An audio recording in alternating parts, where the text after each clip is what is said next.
Ahoy, crew members. Today we're looking at a Jesse Lee Peterson interview with Steve Hill, atheist, comedian, and political candidate. I'll pause along the way to call out contradictions, logical fallacies, and moments where the reasoning just doesn't hold up. If you enjoy breakdowns like this, hit subscribe. Let's get into it. Welcome to the Fallen State. I'm Jesse Lee Peterson. Thank you so much for being with me. I have with me Steve Hill, a comedian, former U.S. Marine Sergeant, and California State Senate candidate for District 21. Steve is an atheist who is fighting to take God out of the public square. Thank you for coming, Steve. Thank you. Thank you so much for having me. Did you grow up an atheist? As far as I can remember, from approximately the age 8, I think that's when I made a conscious decision that I wasn't going to be following a religion. Were you raised by your father and mother? Correct. You were raised by both. And were they Both. Christians or atheists? My mother was Baptist. My father, I'm pretty sure, was an atheist. He wasn't in church very often, and he never spoke of, believing. What made you decide to make that decision? What caused you to come up with that decision? I actually think it was when I attempted the very first time to read the Bible, and I noticing that the words and the terminology and the verbiage wasn't modern day.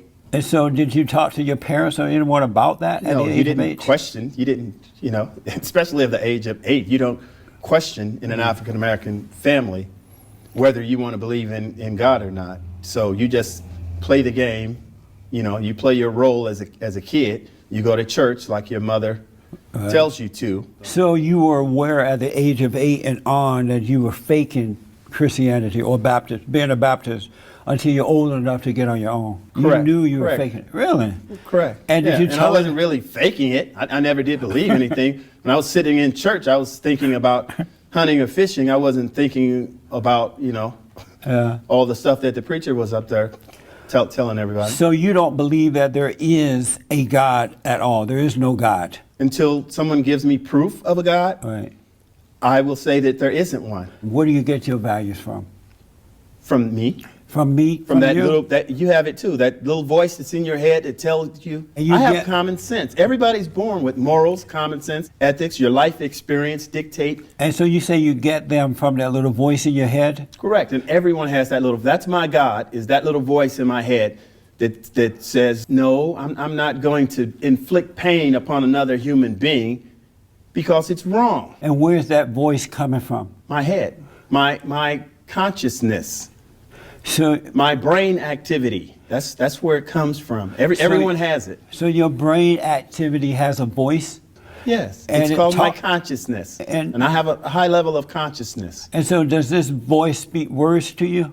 Yes, it does. It talks to you. It your speaks, brain, it speaks to me. It tells me what's right, what's wrong. It tells me it's full of common sense. so your brain that causes your body to function has a voice to you, and it directs you with words about moral values or about values. Correct. And your brain's created this voice. Correct. That's amazing. It sounds amazingly just like my voice. It sounds like yours? Yeah, it sounds just like my voice. Do you believe there's evil or the devil? Do I believe there's the devil? I know you don't believe there is a God. Do you believe there's a Satan? Yes, of course there's a Satan. So why do you believe there's a Satan but not a God? Hill claims he's an atheist who doesn't believe in God, but then immediately says he believes in Satan. That's not atheism.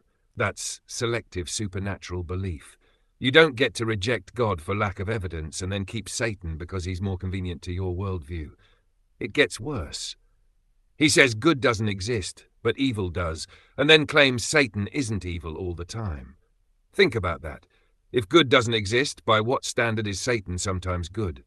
You've eliminated the moral ruler and still want moral measurements. This is pure contradiction, denying objective morality while smuggling it back in whenever it's useful. Because Satan is real. Evil is real. But good is not? No, Good is not real? no, But evil is real? correct.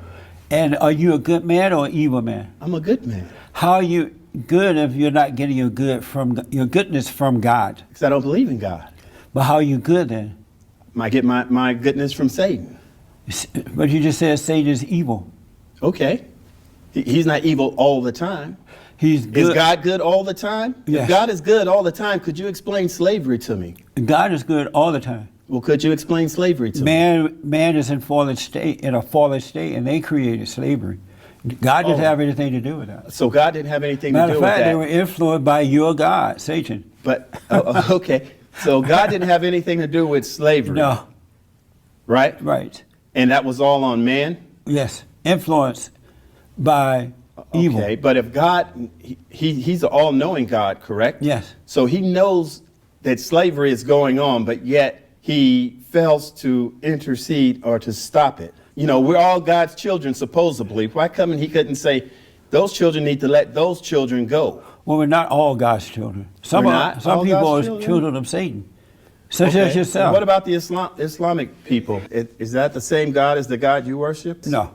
No, not particularly. The really good thing about growing up is you really, you know, except on Sunday, you really didn't have to talk about it. That is so We didn't true. discuss. We played. We went to school. We fished, hunt, rode bikes, and all of this was done without discussing religion. And you're right about that. We went to church on Sundays. After that, we didn't discuss religion and who was saved by God and who was not and all that. Right. You might have choir rehearsal on Wednesday. Yeah. But other than that, no, it wasn't really brought up. Are you married? Yes, I am. You're married for how long? I've been married for 17 years. Oh, really? And this your first and only Yeah, marriage? this is my second marriage. Do you have children? Yes, I do. I have 4. With the first and second? Or? Yeah, I have 2 girls set from each one. Yes, And so are they atheists as well? 2 of them are. 2 of them are not. And did that come from your influence? My 2 younger ones, I'm pretty sure, yeah, that came from my influence. The older 2 are influenced by their mother. Their mother is a Christian? I would say so, yes. And so they believe in God, where the 2 other ones believe there is no God because of what your influence. Correct. I'm raising them using reason and logic and common sense. What made you decide to raise them in that way rather than allowing them to make their own decision once they became old enough to make it? Oh, it's been a process. We've always told them that they have a choice. They can make their own decision, but then we expose them to how we think about it. If they ever have any questions, we would say, well, you think about it. Why wouldn't God circumvent the need to have a children's cancer ward if he had the power to change it?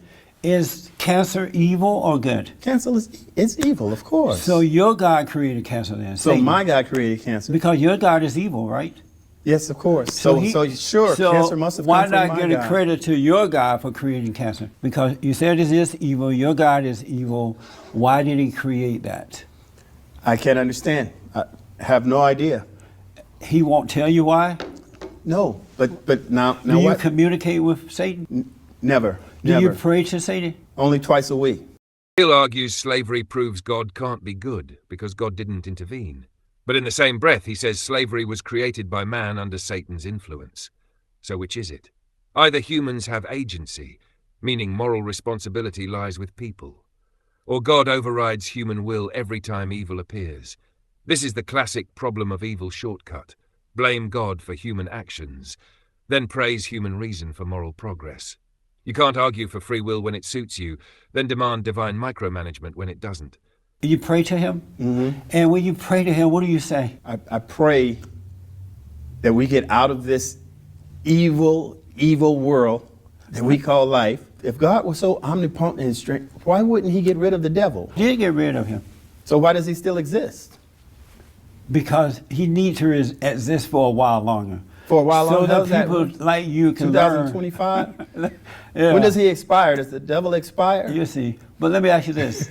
Are you the head of your wife? No. My wife and I are equal. You're equal? Yes, we're equal. In what way? In decision making, in the bond that we share together called marriage. Why did you divorce with your first wife? I believe it was because I got married too soon. Did you cheat on her or something? No, she cheated on me. Oh, she did? Yeah, but why would she cheat on you? Probably because we got married too soon. That's what she said? No, just going back and analyzing the situations and conditions that we existed in. It's like it was probably not a good decision to be married at such a young age. If you're not the head of your wife, who protects your wife spiritually? Because the role of a husband is to protect his family, his wife, his children, spiritually, financially, to lead the way, to be that example so that they can see the right way to go. Why can't we do that together? I mean, does that come from the Bible also, that I'm to lead my wife? I'm to be like the Lord of my life, my wife, a ruler? No, we're equal. We do things together. So she has no one to lead her and guide her and protect her. She doesn't need anyone to lead her and guide her. She has a master's degree from UCLA. She's very smart. She's a teacher. She doesn't need a leader. She'd like to get married. So are you the head of your children? My children listen to me. Are you the head of them? What? Maybe I don't understand. Maybe you need to define head. As Satan is the head of you, are you the head of your family? Am I the head of my family? Yes. I wouldn't say I'm the head of my family. Was your father the head of his family? No, I wouldn't say he was the head. Okay. I saw him and my mother take equal parts in raising us. You're patterned after your father then? Probably. Okay. Probably. So you're running for state senate, District 21, I believe? Correct. What made you decide to run? Why are you running? Because I actually felt like I didn't have a voice in my own community. Nothing stings like being discriminated against by your own people.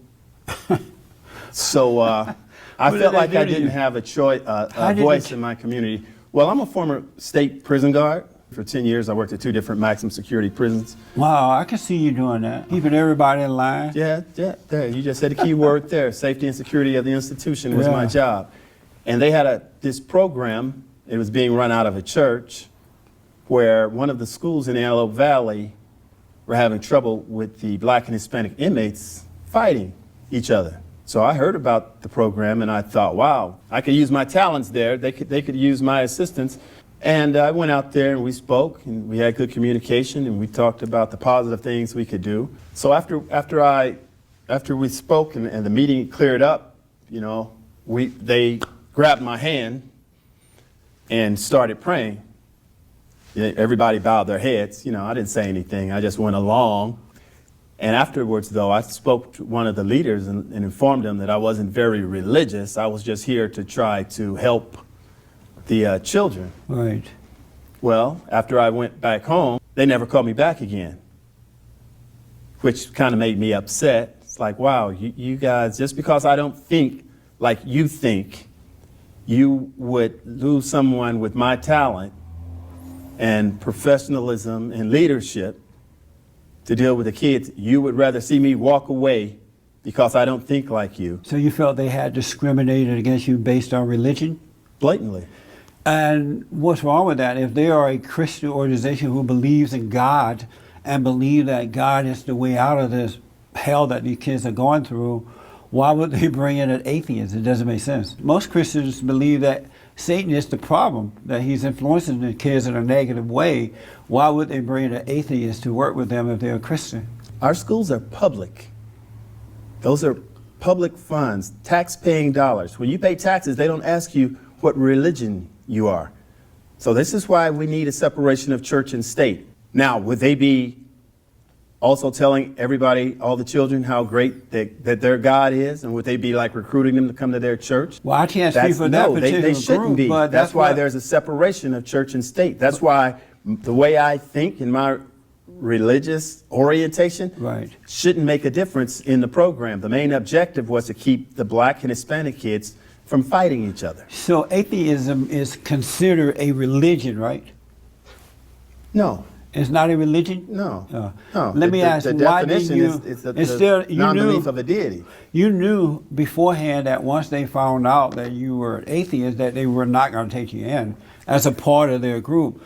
Why did you even bother to go there? And then why do you go around them and do your own thing at the school? Actually, I was giving them a benefit of a doubt. So I went to the church thinking that no, they wouldn't be discriminatory. They would look at the program and they would accept me no matter what. I know, but you had to realize your thinking was wrong then. You were not thinking straight. Hill says he raises his children with reason and logic, guided by a little voice in his head. That's not reason, that's intuition. An intuition without an external standard is just feelings with better PR.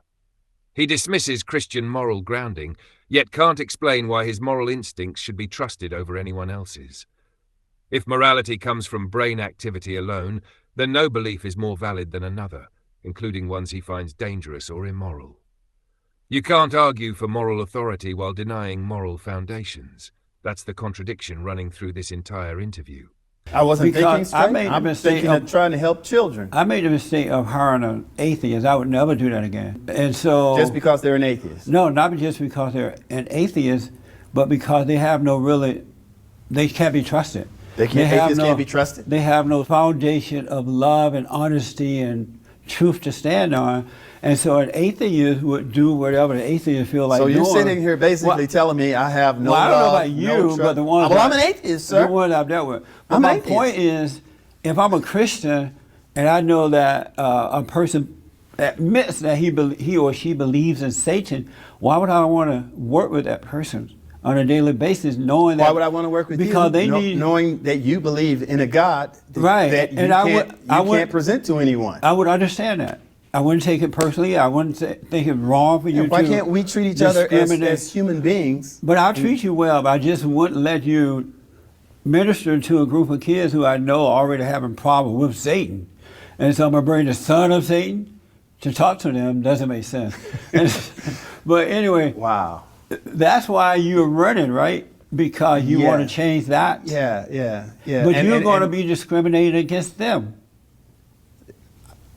Me discriminating against someone? You're going to discriminate against the Christian. You just said it's discrimination wrong. That's the thing about atheists. We don't discriminate. It's discrimination wrong. Discrimination is wrong. It is wrong? In all contexts. And so, discrimination is wrong. But you want to have religion. I read that you want religion out of the public square, right? Correct. Is that discrimination?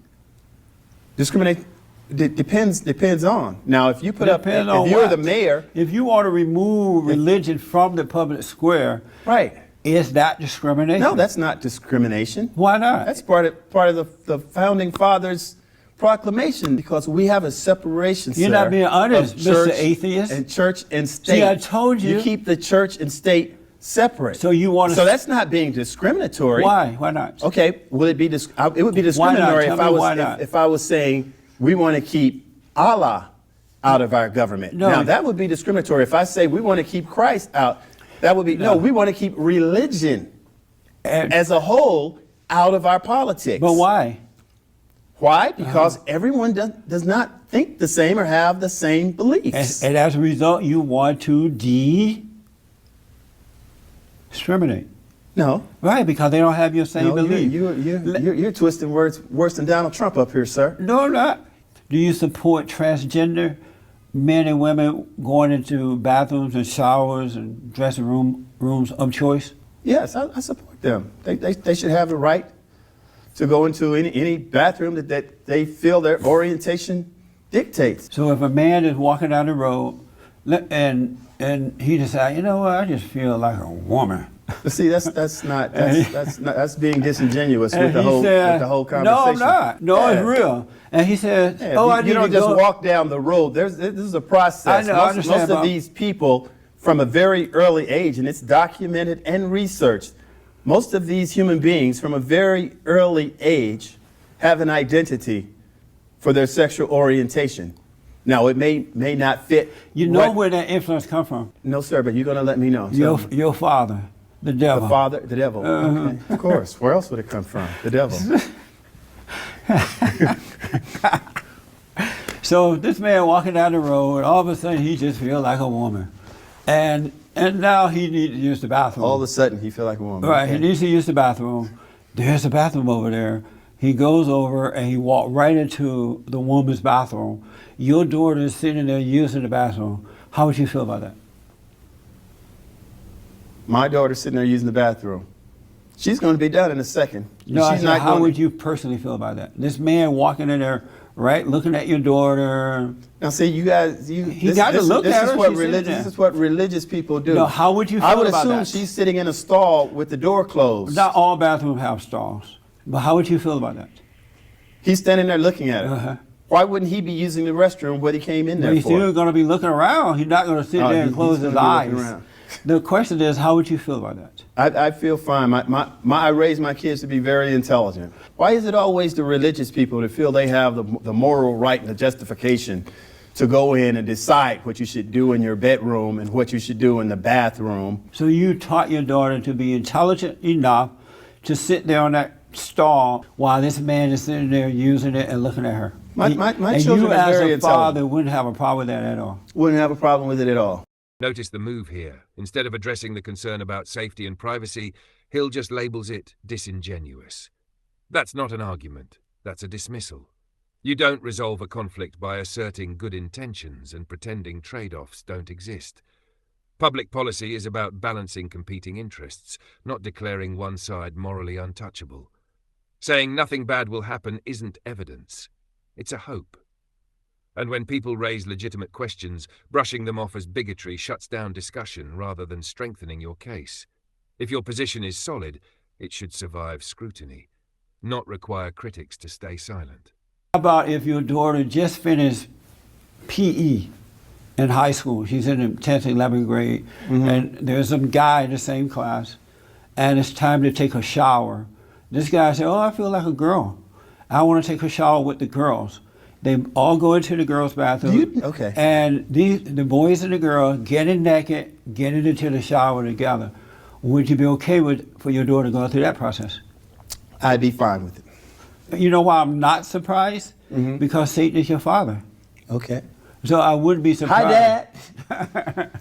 So there are no limits, except for good, there are no limits as to what Satan will have his children to do. As human beings, we need to apply common sense, dignity, and respect to all of these potential situations that you're speaking of. How about the respect of the men and women who are not for that? They don't want a man or a woman walking into their showers. Well, that's why it's a democracy. Into their bathrooms. This is why we have a democracy and a Supreme Court. What about the respect for those people? They have rights, of course. They have rights too. They have the right to not concern themselves with what goes on in the privacy of a bathroom or a bedroom. Should they be respected?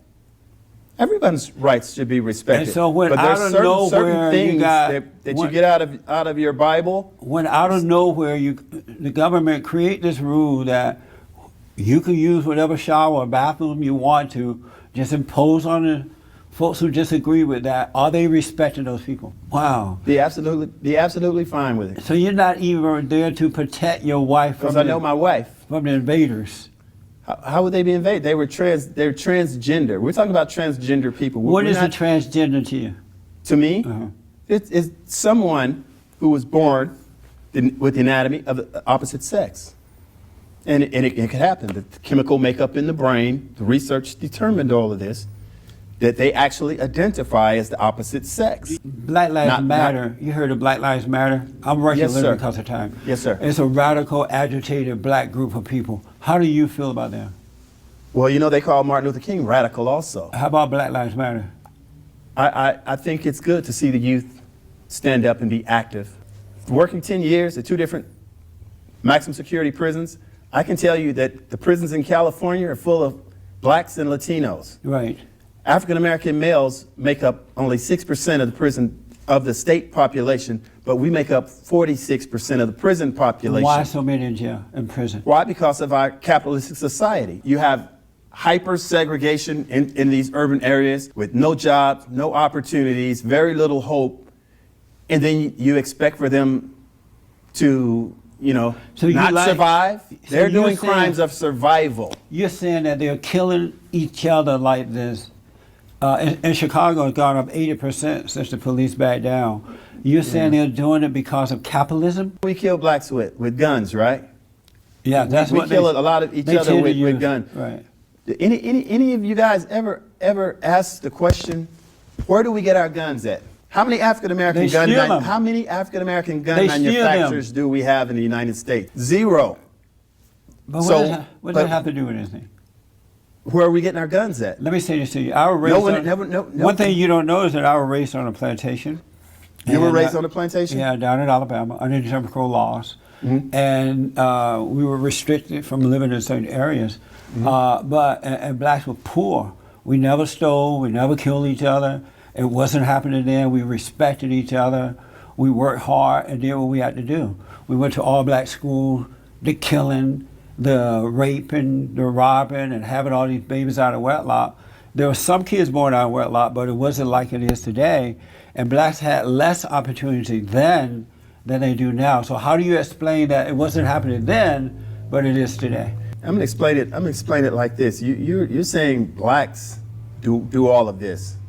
Did you know that Latinos have children out of wedlock? Did you know that whites have children out of wedlock? You're pigeonholing a whole ethnic group into everything that's wrong. Not all, but most. Yes, you are. Not all, but most. You have any stats? But we brought up. Can you Google some of this that you're talking about? We brought up black people about Black Lives Matter when we talked about Black Lives Matter. I gotta ask, when Black Lives Matter were chanting, what do we want? Pigs in the blanket. What do we want? Dead cops. When do we want them? Now. Marching in New York. Did you agree with that? No, I didn't agree with that, but that was not wrong? Black Lives Matter. Yes, it was. Was it wrong? They were not active members of Black Lives Matter. Those are people that joined the parade. No, it wasn't. It's Black Lives Matter, buddy. No. Did you agree with that? No, of course not. Okay. I'm a former peace officer myself. You better say that. I'm a former peace officer myself. It was just discovered that one of the fundraisers of Black Lives Matter and a member of the organization was, raising all this money for the organization. Correct. While at the same time pimping out a 17-year-old black girl. Okay. You're looking at me like that's my fault. What do you think about that? But that's horrible. Is it evil? Who would do that? A Black Lives Matter guy. Okay. But what does that have to do with Steve Hill? But you like Black Lives Matter. You think that this group is a good group, and it's not. What do you think about the Ku Klux Klan? The Ku Klux Klan is a Christian organization. What do you think about them? The same thing as Black Lives Matter. They're no different. Do you believe in the Constitution? Yes, I do. Yes, sir. Well, the founding father, John Adams, said, our Constitution was made only for moral and religious people, and that it won't work to govern any other type of people. Our founding fathers believe the same. Can I pull up a couple of quotes from Thomas Jefferson now? What do you have to say? Because he says something contradictory. What do you have to say about that? I say our founding fathers, most of them wanted a secular government, and that's exactly what we have. Thank you so much for coming on. Oh, I'd love to come back. Oh, we'll have you back. Oh, good. Beautiful. Thank you, man. All right, we'll stop it there. What we saw wasn't reason defeating religion. It was emotion wearing a lab coat. If you enjoy calling out logical inconsistencies like this, hit subscribe and drop your thoughts in the comments. Until next time, stay sharp.